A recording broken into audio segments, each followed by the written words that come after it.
Bonjour à tous, bienvenue à ce webinaire GBSP, ce nouveau webinaire de la série animé par GBSP sur 368, l'utilisation de 368 sur Business Object.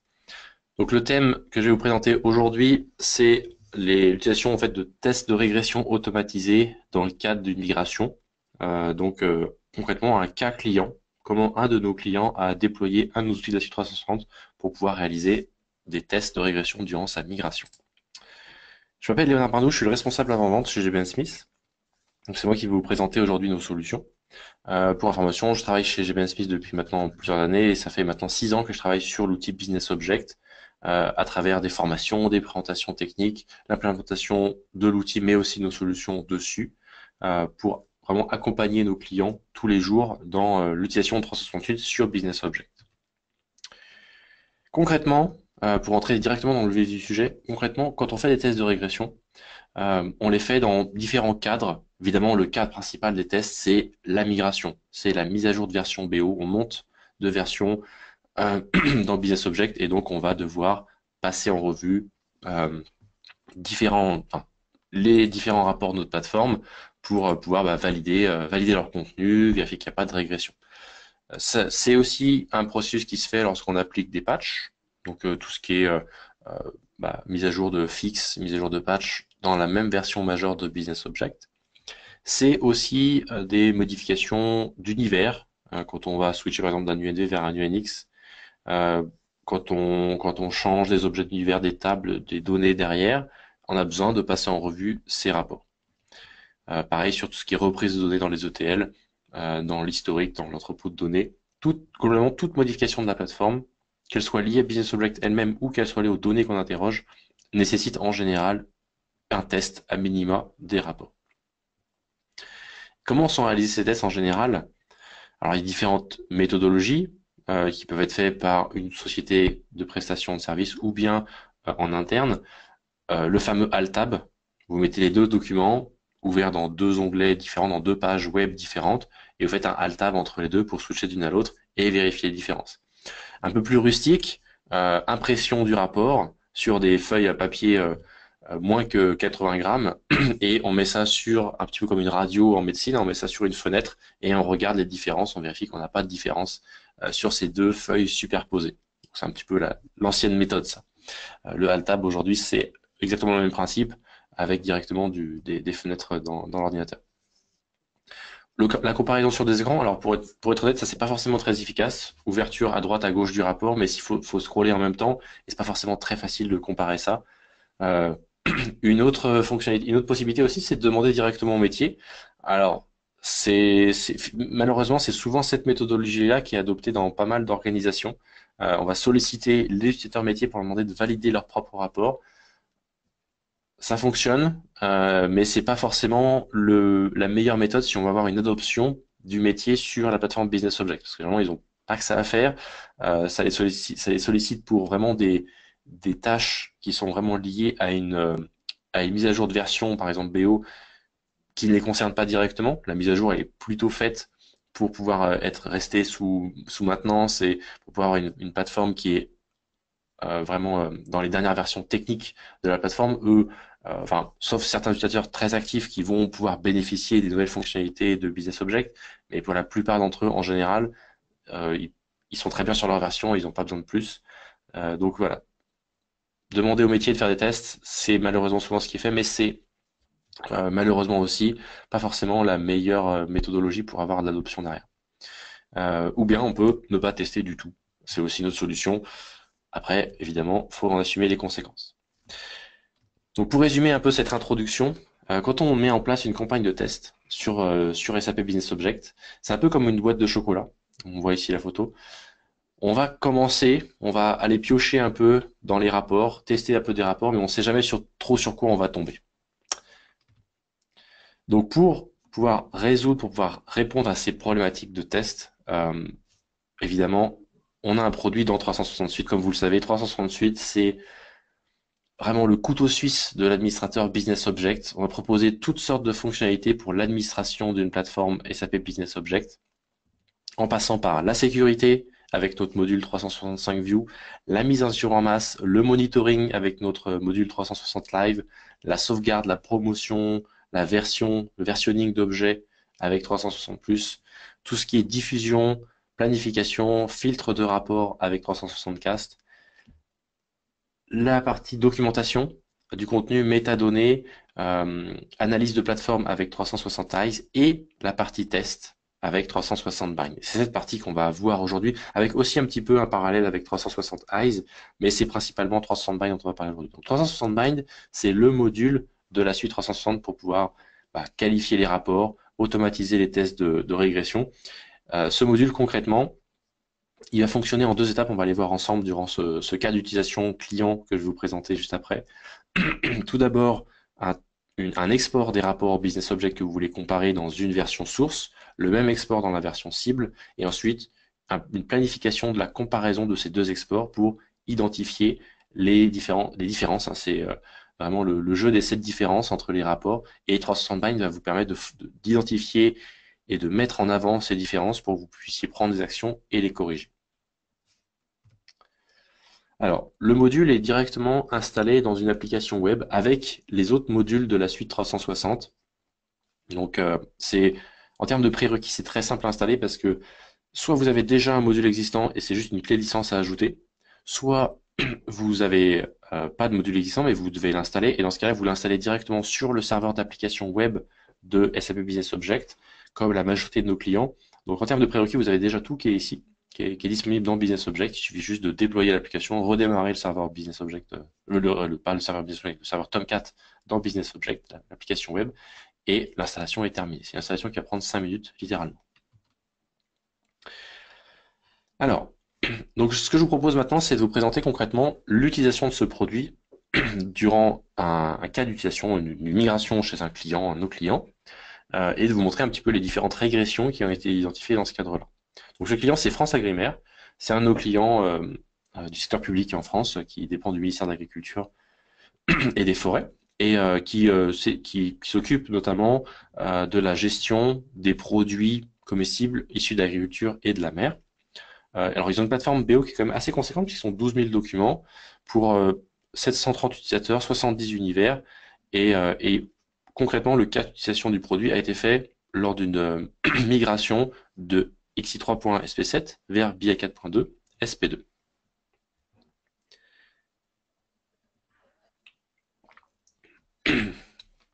Donc, ce cas d'utilisation s'est fait durant un atelier de travail qui s'est fait en plusieurs étapes, en 4 étapes en fait. La première étape, ça a été d'installer, de configurer l'outil 360 Bind pour faire, comme je l'ai dit, les exports et la comparaison des données. Donc je vais vous montrer rapidement cette première étape, donc qui a duré 1h30 comprenant la mise à jour de la clé dans leur version XI3, puisqu'il y avait déjà les produits en XI3, l'installation de la version BI4, donc c'est telle que la version que je vous montre ici, et aussi la configuration donc des exports et des comparaisons. Alors, donc je vais me connecter à l'outil, exactement comme on s'était connecté avec le client.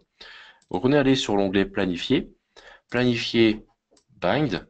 Alors je vais passer ça en français, excusez-moi. Voilà, planifier les tâches bind. Et là on va avoir 2 types de planification. Planification d'export, qui est vraiment la toute première étape à faire, et la planification de comparaison. Donc la planification d'export, elle va se faire très facilement grâce à ces différentes sélections de documents qu'on pourra faire. Donc le but, c'est de planifier des documents existants pour pouvoir les comparer. Vraiment, ce qu'on veut comparer dans l'outil 360 Bind, ce sont les données qui vont ressortir de ces documents. Donc là, j'ai sélectionné 5 documents. L'idée, c'est de pouvoir sélectionner des documents par dossier également ou par catégorie pour pouvoir faire des lots. Alors, on conseille de faire des lots de 50 documents pour pouvoir les tester tous ensemble. Ensuite, on va choisir une catégorie d'export. Donc, ici, ça va être vraiment un dossier de travail hein, pour pouvoir concrètement stocker ces exports de documents. Alors, j'en profite tant que ça charge.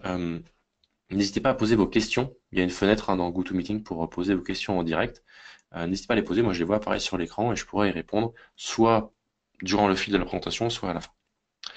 Alors, on voit ici donc le format d'export Donc on utilise du XML, donc c'est un format technique qui permet de comparer beaucoup de choses. Vous allez voir les différents critères de comparaison qu'on va pouvoir sélectionner après. On peut choisir la langue d'exécution du rapport. On peut réutiliser des instances existantes. On peut supprimer différents filtres pour vraiment faire en sorte que le rapport ait le plus de données possible dans la comparaison. Mais surtout, c'est la partie la plus importante dans la configuration, on va sélectionner les valeurs d'invite des rapports. Le but, c'est de fixer les valeurs sur lesquelles les rapports sont exécutés pour pouvoir faire en sorte d'exécuter ces rapports sur un domaine particulier en XI3 dans la version source, mais aussi sur le même domaine dans la version cible. Donc là, on va sélectionner des valeurs, peu importe. Alors, si les documents ont déjà été exécutés avec des valeurs, les valeurs se retrouvent ici. Donc, les valeurs seront déjà sélectionnées dans la majorité des cas. Ensuite, on clique sur planifier. La tâche va tourner. Alors, si vous connaissez ces fenêtres de planification avec la sauvegarde, avec la partie 360, c'est les mêmes types de fenêtres, hein, tâche en attente, tâche en exécution.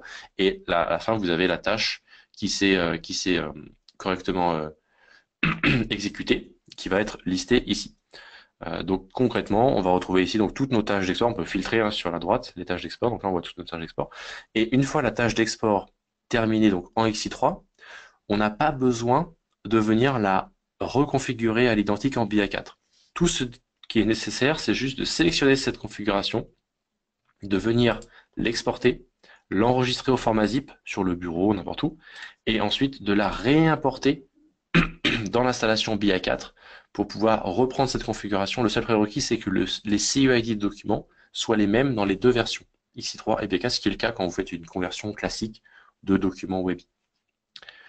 Et ainsi, vous aurez comme ça deux tâches d'export. Vous voyez comme mes deux tâches d'export ici.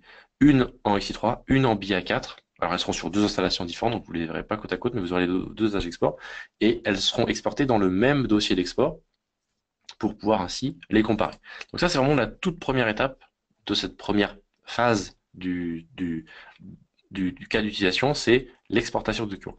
La deuxième étape de cette première phase, c'est comment est-ce que on va comparer ce qui a été exporté, quels sont les critères de comparaison qui ont été choisis.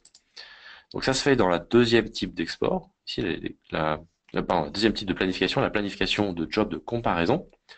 Et on va ici choisir donc la même catégorie d'export. On vient choisir les exports qui ont été faits, donc un export XI3, un export BA4, et on va choisir les critères. Donc les critères, c'est des critères sur les données. Donc on veut comparer ou pas les données, mais généralement c'est ce qu'on souhaite comparer quand même. On peut choisir de comparer les données sous format numérique ou sous format chaîne de caractères. On peut ignorer les espaces. On peut aussi ajouter à la comparaison la structure. Donc structure, c'est tout ce qui est coordonnées, positionnement des cellules. On peut ajouter le style, on peut ajouter les images, et on peut même ajouter le temps d'exécution. Donc voici tous les critères. Par défaut, vous voyez ce qui est coché, c'est la structure et les données. Vous pouvez ajouter autant que vous voulez. La comparaison des images comprend aussi les graphiques, hein, avec différents niveaux de pixels. C'est une comparaison pixel-pixel, donc on peut choisir le niveau de précision sur cette comparaison de pixels. Si on est sur 10 ou 10, 5 ou 5, ou pixel par pixel. Le résultat peut être envoyé par email, ou on peut tout simplement faire tourner la tâche ici, comme c'est le cas que je vais vous montrer ici. On peut avoir la tâche qui tourne ici, et avoir ici les différents résultats. Alors, pour le cas de France Agrimaire, on avait fait tourner en fait même quatre comparaisons. Une avec tout, donc les données, la structure, le style et les images. L'une avec les données, la structure et les images. L'une avec les données, la structure et l'une avec que les données. Donc comme ça, on avait vraiment quatre comparaisons différentes qui se focalisaient sur différents points de notre comparaison, sur différentes régressions possibles. Donc voilà la première étape, la planification, la mise en place de l'outil et l'exécution de l'outil. Donc à nouveau, 1h30 pour pouvoir configurer ça. Alors oui, je n'ai pas précisé, 1h30 pour configurer ça sur 28 rapports. On a fait tourner la comparaison sur 28 rapports. Ensuite, la deuxième étape, ça a été la deuxième phase, ça a été d'analyser les types de régression sur ces 28 rapports. Donc, les résultats concrètement, c'était quoi? Avec toutes les options sélectionnées, donc données, structure, image et style, on avait 28 documents en régression. Donc 28 sur 28, 100% de régression. Avec données et images, et structure aussi, on avait 24 documents. Donc 4 documents qui n'avaient que des régressions de style. Et ensuite, en se focalisant que sur données et structure, aussi que sur données, en fait, il n'y avait pas de différence de structure, que sur données, on avait 17 documents sur 28 qui avaient des régressions de données, donc finalement 11 documents qui avaient des régressions liées au style, donc 4 documents que style, et finalement 7 documents avec des régressions que liées aux images. Mais toujours quand même 17 documents sur 28 avec des régressions sur les données. Donc ça, c'était l'identification de toutes les régressions, et durant cette heure de travail, on a aussi évidemment identifié ces régressions. Donc, les différentes régressions. Donc, les différentes régressions de style. Donc, sur les 4 documents qui n'avaient que des régressions de style, alors je vais vous montrer ces résultats directement dans l'outil. Donc, on a ici toutes nos comparaisons. Alors, je vais en charger un peu plus parce que la quatrième, elle est juste après. Voilà. Ma quatrième, elle est à EF8, donc c'était le dossier d'export du client, avec toute régression activée, enfin toute comparaison activée. Alors j'ai une question ici sur la partie configuration. Dans le cas d'un document attesté avec les prompts, la liste de valeurs d'invite est-elle dispo dans Bind? Alors aujourd'hui non, c'est pas une option qu'on propose. C'est une option qu'on a étudiée et qu'on souhaite ajouter au produit dans la future version du produit. Alors pas immédiatement, parce que comme vous le savez peut-être, on est en train de, c'est un autre sujet. Vous recevrez sûrement, enfin c'est sûr même, vous recevrez un email là-dessus. Pour tous ceux qui sont clients 360 View, vous recevrez un email sur la refonte actuelle des produits. On en avait parlé durant le webinaire en décembre. Ce sera une fonctionnalité qui sera disponible dans la refonte du produit. Donc peut-être d'ici un an, quelque chose comme ça. On n'a pas encore complètement fixé la date de ça, mais pour l'instant, c'est pas disponible.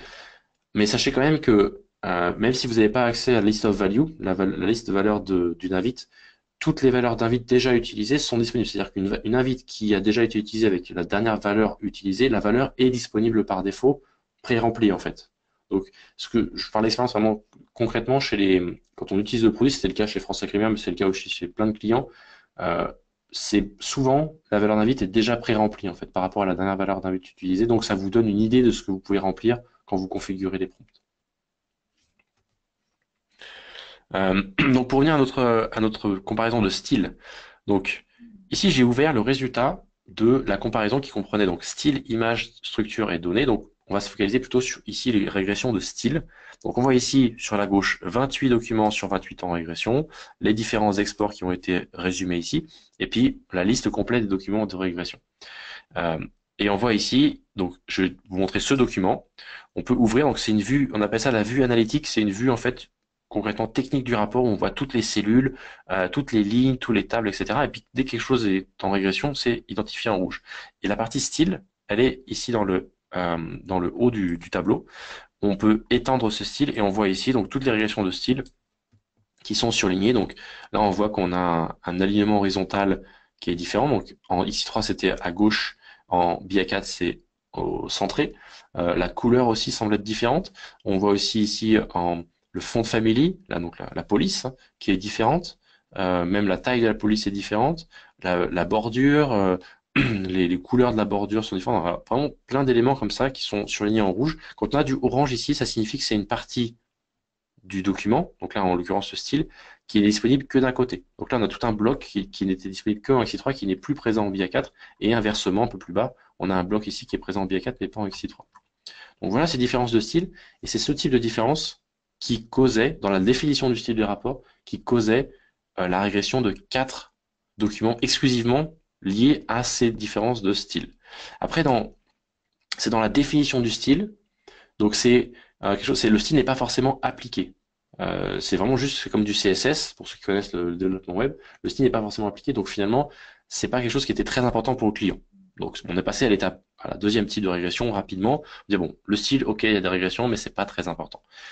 Deuxième type de régression, c'est lié aux images, donc aux graphiques, où là, on est allé chercher donc une deuxième comparaison qui se focalisait seulement sur les données, la structure et les images. Là, je vais vous montrer à nouveau un exemple. À nouveau, même fenêtre, on ouvre le résultat de la comparaison. Là, on a bien nos 4 rapports qui n'ont plus de régression, parce que ceux-là n'avaient que des régressions de style. Et puis, on va aller voir un document particulier, celui-ci, avec voilà, le rendu d'une exception, d'une régression pardon, liée à un graphique. Donc là, on voit le graphique à nouveau dans cette vue analytique qui décrit tous les éléments du rapport. Et on a ici donc les différentes choses qui sont surlignées. Donc c'est des carrés en fait, des carrés rouges qui surlignent une zone du graphique qui a une régression quelque part. Et donc on voit ici typiquement la régression qui est liée à l'échelle, notamment, parce qu'on a l'échelle en x3 qui va de 40 en 40, alors que l'échelle en BIA4 va de 50 en 50.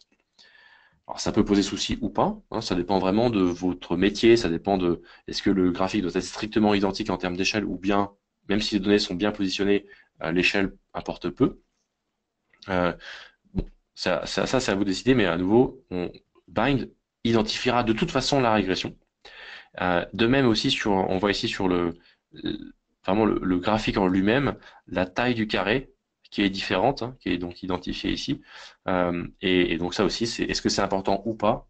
Les données semblent être justes pour le coup, parce que c'est autour de 200 000, mais bon, le visuel est différent, donc c'est identifié par 360 bytes.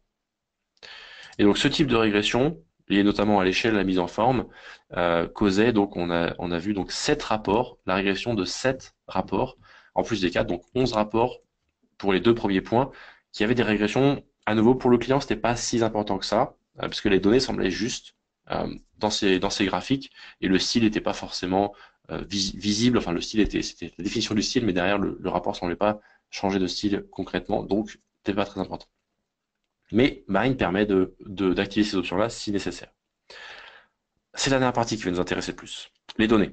Concrètement, donc le troisième type de régression qui était lié aux données. Donc à nouveau, je vais vous montrer ça directement dans l'outil. Donc on va se focaliser vraiment sur les données. Alors les données à structure, on avait les mêmes résultats, donc je vais directement vous montrer les données. Donc en ouvrant ces données, donc là on va réduire, donc on retrouve avec 11 documents qui n'ont pas de régression, 17 documents qui ont encore de la régression. Pour vous montrer ces régressions, je vais passer même sur une autre vue, que c'est la vue rapport. Donc c'est une vue qui va en fait simuler l'ouverture du rapport dans BO. Plutôt que d'avoir la vue analytique qui détaille chaque élément du rapport, vous avez ici votre rapport BO qui est représenté. Donc à nouveau à gauche le rapport XI3, à droite le rapport BIA4. Et donc on voit ici sur les données. Donc là on s'est focalisé seulement sur les données. C'est pour ça, typiquement là on a des différences au niveau du graphique, hein. Vous voyez le visuel est différent, l'échelle est différente, mais c'est pas surligné parce qu'on a désactivé la comparaison des graphiques. Par contre au niveau du tableau, on a laissé la comparaison sur les données. Donc on voit les différences au niveau du tableau et notamment toutes ces décimales qui ont disparu. Donc 0,63 devient 0,00. Une division qui était 0,63 divisé par 0,70 devient 0 divisé par 0, erreur de division. Un chiffre ici, moins 1, 55 devient moins 1,00. Donc vraiment, toutes les décimales ont disparu des tableaux et ça cause des problèmes de division par 0. Ça cause aussi d'autres soucis, typiquement dans des grands tableaux comme ça, des sommes de pourcentages qui sont inférieures à 100. Strictement impossible, hein. Mais comme il manque les décimales, évidemment, au bout d'un moment, il manque un bout. Donc voilà, toutes les décimales ont disparu et donc on voit bien tous les chiffres qui ont des décimales sont en rouge, tous ceux qui n'en ont pas ne sont pas en rouge. Alors, on a certaines exceptions quand même où certains chiffres sont OK et justement on va en parler juste après du problème et comment on a pu le corriger. Donc voilà concrètement les différentes problématiques rencontrées avec donc des divisions par zéro, des données fausses évidemment euh, et des taux de pourcentage inférieurs à 100%. Donc à nouveau là, c'est une analyse qui nous a pris 1 heure, vraiment référencer toutes les régressions identifiées sur ces 28 documents. La phase suivante, ça a été d'analyser pour la régression donnée, c'était celle-là la plus importante, le problème, la source de cette régression.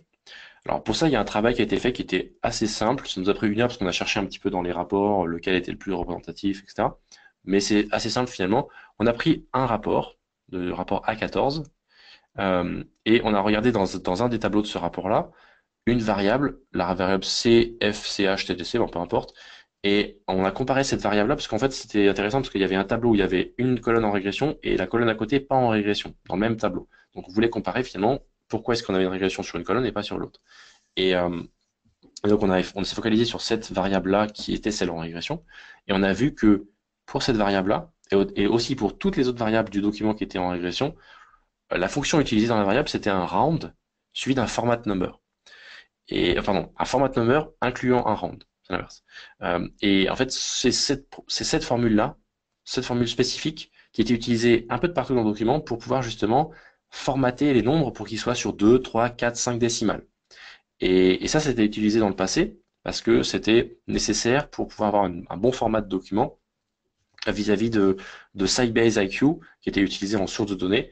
Mais c'était quelque chose qui datait un peu de la XIR2, qui fonctionnait toujours en XI3. Par contre, avec la passage en BIA4, cette fonction, elle fonctionnait plus comme ça. L'enchaînement de fonctions posait problème sur le mode de calcul et faisait en sorte que les décimales n'étaient plus appliquées. Donc c'est vraiment à cause de cette fonction, à cause de ce mode de changement du moteur de calcul, de ce changement du mode de moteur de calcul, qui fait que en BIA4, les décimales avaient disparu. Donc ça nous a pris 1 heure à découvrir, à vraiment pouvoir extrapoler et regarder tout ça.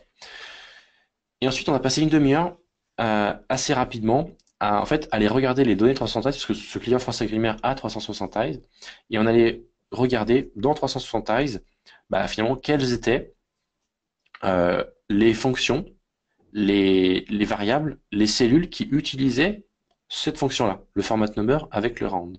Donc une recherche globale sur les données 360 Eyes, et on a pu ainsi identifier 600 documents qui étaient impactés par la régression, potentiellement impactés parce qu'ils utilisaient la même fonction dans une variable ou dans une cellule de leur rapport. Donc 600 documents potentiellement impactés. On a quand même réduit ce nombre à 300 parce qu'on a pu, grâce aux données 360 Eyes, savoir quels étaient les rapports réellement utilisés. Comme c'était une migration, il y avait un ménage à faire durant la phase de migration, donc finalement, les rapports réellement utilisés étaient ceux qu'il fallait corriger. Et ça, c'était donc 262 rapports réellement utilisés parmi la liste des rapports identifiés. Donc voilà typiquement un exemple de rapport 360 Eyes qui a été utilisé. Donc c'est un rapport qui est disponible de base. On peut lister toutes les formules de variables avec ce rapport et en mettre en face. Donc ça c'est une information qu'on a rajoutée pour le coup qui n'est pas disponible dans les jeux de rapports de base de 360 Eyes, mais on peut rajouter l'information nombre d'actions par document et ainsi savoir si le document est utilisé ou pas dans la dernière année. Et donc finalement, la piste de correction, évidemment, pour ce problème-là, c'était de modifier la variable, de corriger cette variable, cette fonction sur tous les documents. On va voir comment juste après. Alors c'est pas quelque chose qu'on a fait directement avec le client, après il l'a fait un peu par lui-même. C'est pas partie de l'atelier de travail, mais au final, pour résumer un peu tout ça, donc on a passé en tout 4 heures complètes pour pouvoir identifier donc les régressions sur 28 documents. Quels étaient les types de régressions, vérifier donc pour la régression la plus importante sur les données, la source de cette régression, et vérifier l'impact de cette régression sur l'intégralité des 12 000 rapports. Donc tout ça en 4 heures, comparé à un chiffrage grosse maille d'une société de service qui avait chiffré à peu près sur la complexité de ces rapports environ 3 jours pour comparer les rapports en question. Donc au final, on est sur à peu près 80% de gain de temps avec en plus le fait de pouvoir identifier, être sûr à 100% d'avoir identifié 100% des régressions. C'est-à-dire qu'une comparaison manuelle, comme on l'a vu, côte à côte, alt-tab, c'est impossible d'avoir au final un filet qui va couvrir 100% des régressions. Et ça, j'insiste vraiment là-dessus parce que c'est la force de l'outil 360 Bind, c'est grâce au script, grâce à l'algorithme développé dans 360 Bind pour comparer, on peut vraiment tout voir. Vous voyez, même dans notre cas d'utilisation, finalement, on s'est focalisé que seulement sur la régression des données avec ce client, mais on avait à côté des régressions sur le style, sur les images, qui étaient peu importantes, mais qui avaient été identifiées par Bind. Donc c'est vraiment en fonction de la configuration de la comparaison que vous mettez en place, vous pouvez savoir si, oui ou non, vous avez des régressions, quel type elles sont, et vous n'en manquez aucune. Et à côté de ça, évidemment, vous avez un énorme gain de temps.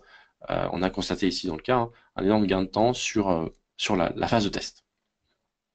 Pour aller un peu plus loin, avec la suite 360, justement sur la correction, comment corriger ces différents rapports. Donc 360 Live propose par défaut un job de mise à jour en masse des variables, typiquement, pour pouvoir corriger une formule dans toutes les variables des documents Webby. 360 Plus, toujours intéressant, une sauvegarde complète de l'environnement avant de commencer à faire des modifications ou du ménage. Et 360 Eyes, donc on a vu un petit peu un aperçu des données disponibles, mais ça va beaucoup plus loin que ça. C'est-à-dire qu'on peut avoir la liste complète de tous les documents utilisés, pas utilisés, la liste des univers avec leurs objets d'univers utilisés, pas utilisés dans les requêtes. Vraiment une quarantaine de documents qui sont livrés avec, et même plus si vous voulez en construire plus, sur des centaines de données disponibles sur la plateforme Business Object. Donc je vous ai présenté un cas ici d'utilisation de 360 Bind chez ce client France Agrimaire, mais on a des dizaines de cas comme ça J'en ai cité quelques-uns ici. Si vous voulez, vous allez recevoir après par la suite l'enregistrement de cette présentation. Donc, si vous voulez partager, vous avez ici plein de cas, notamment City of Chicago qui a pu économiser 200 000 dollars de prestations pour pouvoir faire ses tests en interne. Une banque centrale en Europe qui a pu en fait, mettre en place un processus complètement automatisé pour ces tests de régression sur n'importe quel SP appliqué.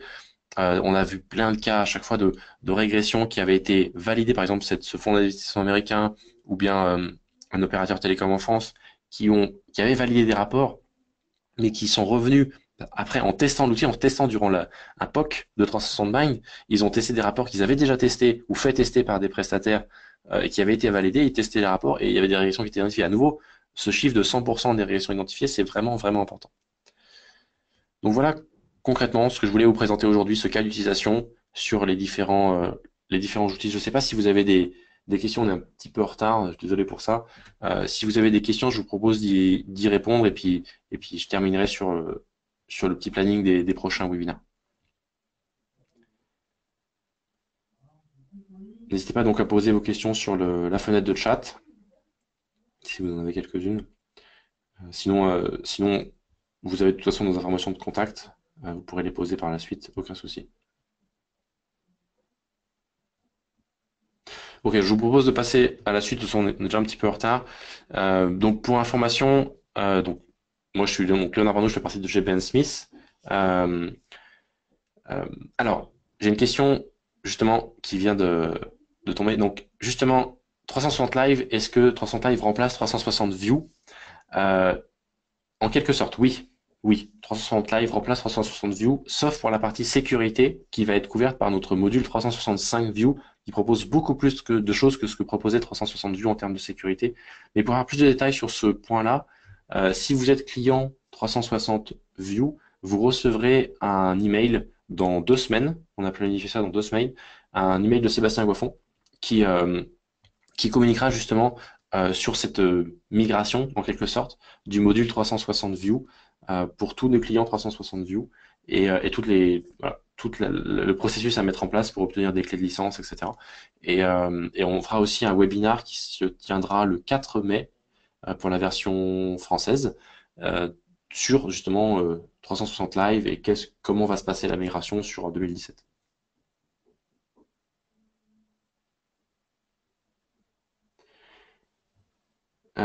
Existe-t-il une aide sur l'analyse des régressions qu'on faire en chaque... Alors, on n'a pas forcément d'aide là-dessus. C'est vrai que nous on propose l'outil qui va identifier les régressions.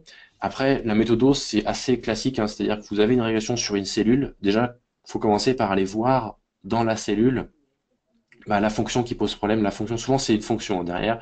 La fonction ou l'objet d'univers qui pose problème.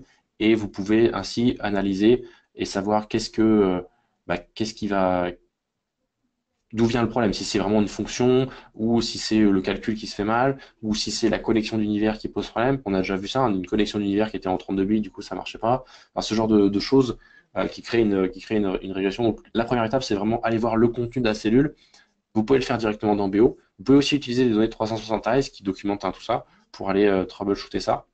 Mais en effet, c'est plutôt une analyse qui est faite par vous en général ou par un consultant. Alors, j'ai une question sur, je pense, le mailing de 360 Live. On va faire le mailing, il sera envoyé à tous les utilisateurs de tous nos clients. Donc, tous ceux qui ont un compte sur le site support, concrètement. Et on ajoutera aussi, je pense, si on a dans notre CRM, si on a des utilisateurs qui sont identifiés comme des managers, des responsables, on ajoutera aussi ces personnes-là. Donc, c'est vraiment toutes les personnes qui sont concernées par le module 360 View aujourd'hui. Alors, attendez, tac tac en particulier sur exemple des fonctions présentées. Ouais, donc ça c'est bon. Alors attendez, je descends un petit peu. Euh, alors justement en BIA 4, la question c'est, je ne comprends pas pourquoi dans BIA 4 il existerait des régressions au niveau de la structure des rapports. Alors justement, des régressions sur la structure, on n'en a pas identifié dans ce cas-là. On n'avait pas identifié de régression sur la structure, c'est-à-dire la structure, ce que j'appelle la structure, c'est les coordonnées le positionnement de chaque cellule et la taille des cellules.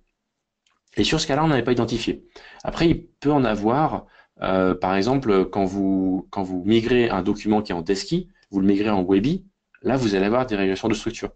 Parce que, évidemment, le tableau ne sera pas forcément positionné au même endroit.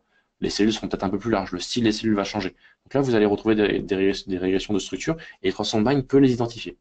On peut faire une comparaison DESKI XI3 versus Webby BA4. Après, de là à avoir des tableaux manquants, compléter votre question avec des tableaux manquants, je pense pas que ça puisse arriver, j'espère pas.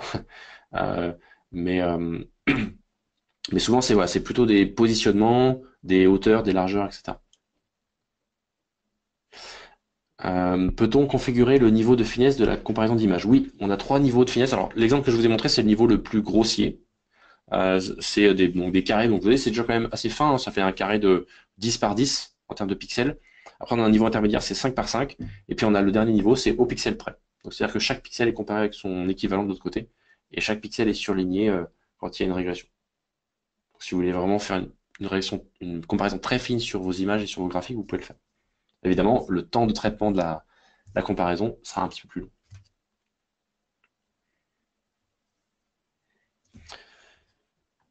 Donc voilà, je crois que j'ai répondu à toutes vos questions.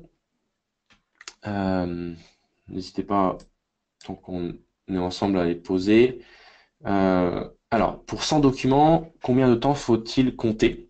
Honnêtement, ça dépend des documents. Il n'y aura pas de réponse toute faite pour ça. Imaginez que ces documents, dans votre BI Launchpad, vous les planifiez tous, les uns derrière les autres, de façon séquentielle, et vous aurez votre temps d'export.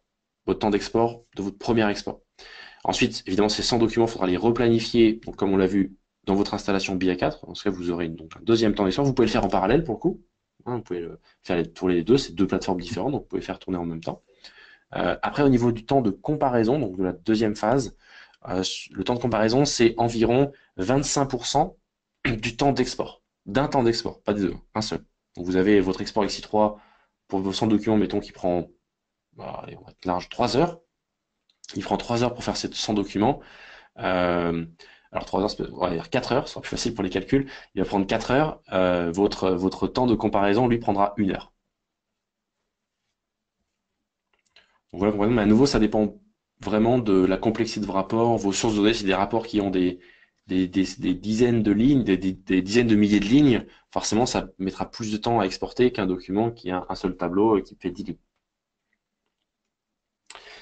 Pour une migration BIA 4.1 vers BIA 4.2, faut-il deux installations de 360 bytes? En effet, la raison, c'est que derrière, on utilise des librairies BO différentes. Les librairies sont différentes en BIA 4.1 et en BIA 4.2, donc on a deux packages d'installation différents pour les deux versions.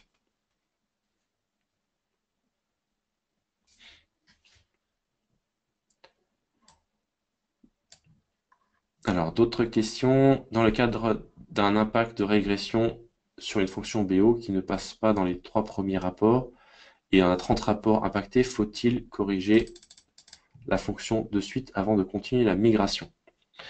En fait, il faudra corriger sur vos rapports cibles.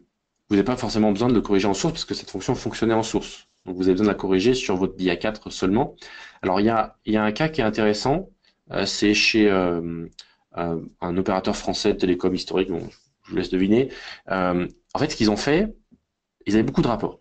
Et en fait, ce qu'ils ont fait, ils ont identifié des régressions sur des formules et ils ont utilisé en fait 360 eyes pour lotir ces rapports. Donc grâce justement à cette formule, ils disaient bah, on a une formule qui a été en régression sur un document, qui est notre document de référence, notre document qui est dans les dossiers publics. On va le corriger nous-mêmes parce on est côté IT, on est producteur de ce rapport-là, donc on va corriger la fonction dans ce rapport-là, et ce sera un nouveau rapport en BIA4 qui sera notre rapport de référence. Par contre, ils n'ont pas corrigé les 30 rapports, je vous dis 30 hein, parce que c'est votre exemple, mais les 30 rapports qui étaient dans les dossiers personnels des utilisateurs. Ça, ils n'ont pas fait cet effort-là. Ils ont juste listé en fait ces rapports-là en disant bah ok, il y a un rapport d'entreprise qui a été un problème avec une fonction qui posait problème, on l'a corrigé, la version corrigée est dans ce dossier-là en BI4, dans vos dossiers d'entreprise, vous y avez accès. Et ils ont identifié les 30 rapports, ils ont identifié les auteurs des 30 rapports, et pour chaque auteur, ils ont envoyé un mail en disant bah vous avez des rapports qui ont des problèmes. Potentiellement, on n'a pas testé, mais potentiellement, ils ont des problèmes. Regardez la correction qui est faite ici. Si ces rapports sont pas importants pour vous, bah, tant mieux, vous les mettez de côté, vous les migrez pas. On les migrera pas. Si ces rapports sont importants pour vous, alors en BIA4, bah, vous faites la correction vous-même, vous allez voir comment c'est fait dans le rapport d'entreprise et vous appliquez la même formule. Je trouvais que c'était une façon de faire qui était assez intéressante, qui demandait aux développeurs des rapports, aux key users de faire un peu par eux-mêmes, mais d'un autre côté, on leur proposait une solution toute faite, hein. Ça optimisait un petit peu, voilà, ça répartissait le travail avec justement, grâce aux données 360 Eyes, la possibilité d'avoir de l'exhaustivité sur tous les rapports qui étaient à corriger, mais sans forcément faire la correction sur tous, si c'était pas nécessaire pour les utilisateurs finaux.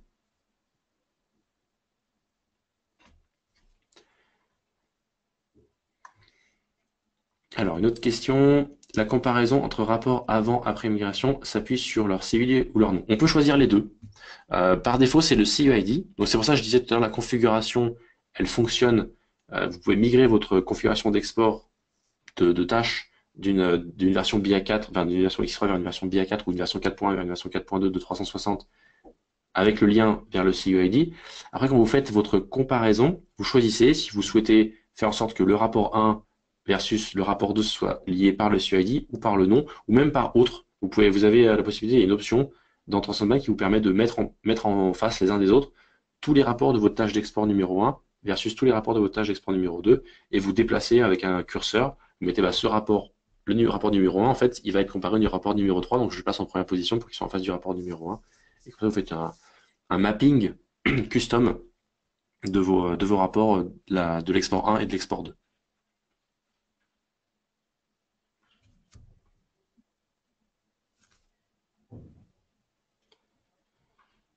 Pas d'autres questions?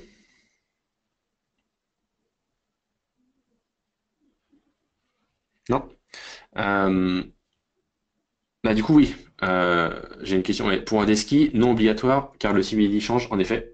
Quand on est sur du deski versus Webby, alors sauf si ça a changé, mais pour moi, le CUID disparaît, en fait, parce que c'est un nouveau document Webby qui est créé, et donc forcément, bah, faut faire sur le nom, puisque le nom du Webby sera le même que le nom du deski. Ou bien vous êtes en custom, parce que vous avez un nom différent, et dans ce cas-là, c'est vous qui choisissez vraiment quel document Webby comparé à votre deski. Pardon.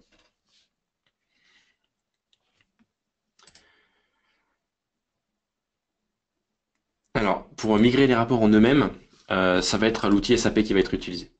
Pour vraiment faire la migration du rapport, la conversion des rapports, on n'a pas d'outil dans la suite 360 pour faire ça. Nous, on va plutôt être en amont avec l'outil 360 Eyes, en aval avec l'outil 369, mais pour tout ce qui est vraiment migration, déplacement de rapports, en changement de version, dans ce cas-là, on est sur le Conversion Tool de SAP ou l'Upgrade Management Tool de SAP. Le seul outil qu'on propose en termes de promotion, c'est 360+, mais il se fait d'une version identique à une autre version identique. C'est un outil pour faire de la promotion de rapports de développement vers recette, de recette vers production.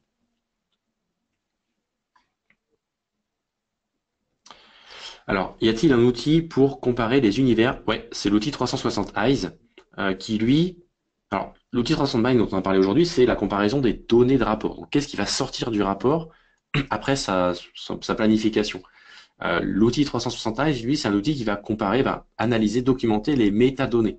Donc, dans le rapport, on va retrouver les variables, les formules, comme on l'a vu. On va retrouver aussi les objets de requête, la requête SQL. Au niveau de l'univers, on va retrouver tous les objets d'univers, leurs classes, la définition du champ select, du champ where, des tables, donc tout ce qui compose l'univers. Et parmi les rapports prédéfinis dans 360 Eyes, on va retrouver un rapport qui permet de comparer les univers avant, après. Donc, l'idée, c'est de faire une analyse complète de votre plateforme X3, une analyse complète de votre plateforme BI4, et vous avez ensuite la possibilité de sélectionner le résultat de ces deux analyses, un petit peu comme on a vu sur ton sondage, ça s'appelle des snapshots de métadonnées. Vous sélectionnez vos deux snapshots et il y a un rapport qui va vous dire tel document, tel objet d'univers était présent dans l'un et dans l'autre et il y a une différence au niveau du select ou tel objet d'univers a été supprimé dans l'univers côté BI4. Vous avez aussi évidemment une documentation complète des univers disponibles dans les rapports prédéfinis.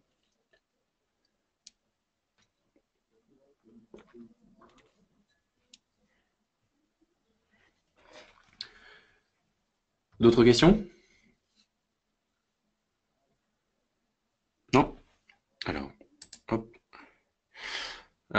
Donc voilà, GBN Space, on est l'éditeur de 368. Donc pour information, aujourd'hui, c'est une société donc, qui a 10 ans, qui a été créée par deux personnes, qui compte aujourd'hui 70 personnes, parce que 80 même aujourd'hui. On a 500 clients à travers le monde qui utilisent nos solutions pour administrer plus d'1 million d'utilisateurs, même presque 2 millions aujourd'hui, puisque vraiment les plus gros déploiements au monde utilisent 368 pour administrer leur plateforme Business Object. Mais on a aussi des déploiements plus modestes, de taille moyenne ou même de petite taille qui ont nos outils pour vraiment administrer Business Object. Ça s'adresse à tout le monde. Si je devais citer un de nos clients, ce serait SAP en fait. SAP lui-même, eux, qui utilisent nos solutions pour administrer leur BI interne. Euh, pour conclure ce webinaire, merci à tous d'être présents. Évidemment, merci pour toutes vos questions, toutes ces précisions. C'est toujours intéressant d'échanger sur nos produits et de vous donner plus d'informations. Sachez donc que les prochains webinaires seront donc en mai et en juin. Pardon. En mai, ce sera un cas client. Un autre cas client, mais plutôt général. Donc, on va présenter les différentes fonctionnalités des différents modules utilisés largement sur un environnement BO, pas forcément en cas de migration, vraiment tous les jours. Et en juin, je vous invite à vous inscrire en mai, évidemment. Et en juin aussi, ce sera la roadmap, le webinaire de roadmap, donc les dernières fonctionnalités développées dans 368. On va reparler de live, on va reparler des, des modules à venir. Et donc toute la roadmap jusqu'à la fin d'année, tout ce qui va être délivré sur la fin d'année dans 368. Donc sachez que aussi on a changé de site web. Alors quand vous recherchez GBN Smith, vous nous trouvez en premier lien de toute façon, hein, mais maintenant on a mis un site web dédié qui s'appelle 368.io. Et donc on a une page de webinar, comme d'habitude, pour s'inscrire au webinar avec, avec notre outil.